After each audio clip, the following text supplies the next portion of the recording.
Thank you very much for coming.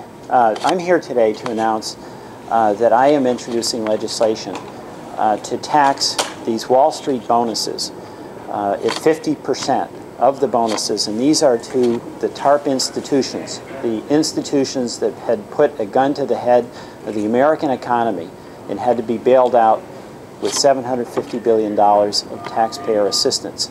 And in addition to that, those TARP institutions receive guarantees from the Federal Reserve on $1.4 trillion worth of assets that were toxic.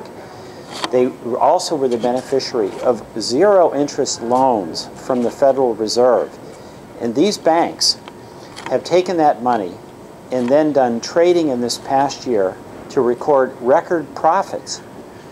And as they have recorded record profits, the point of this was to allow them to increase lending to our small businesses in order to get our economy going again and to put people back to work.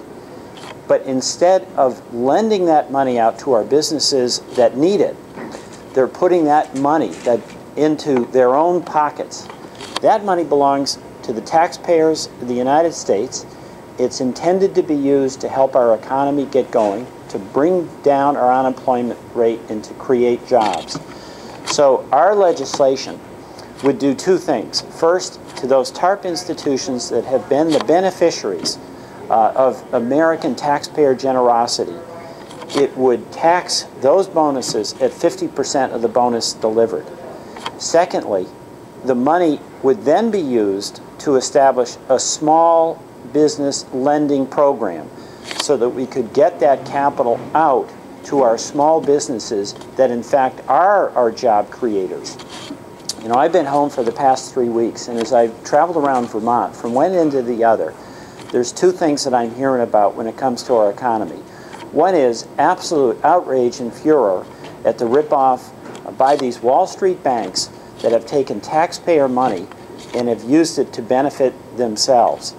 The bonus pool in Wall Street, according to the Wall Street Journal, is going to be in the range of $165 billion. The second thing I'm hearing from our small businesses is that they're having a real hard time getting access to capital.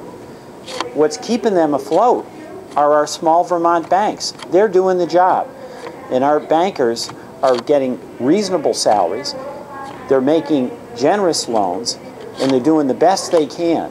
And if we had our Vermont bankers in charge of Wall Street, this country would be a lot better off, this economy would be a lot better off. So we've got to take action in Congress to do the common sense and the fair thing.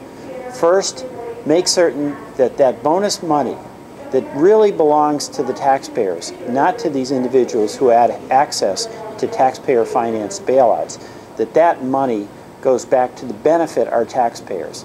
Secondly, to use that money so that we can establish a small business lending program that's going to get capital out to our small businesses that are doing the job to get unemployment down and jobs up.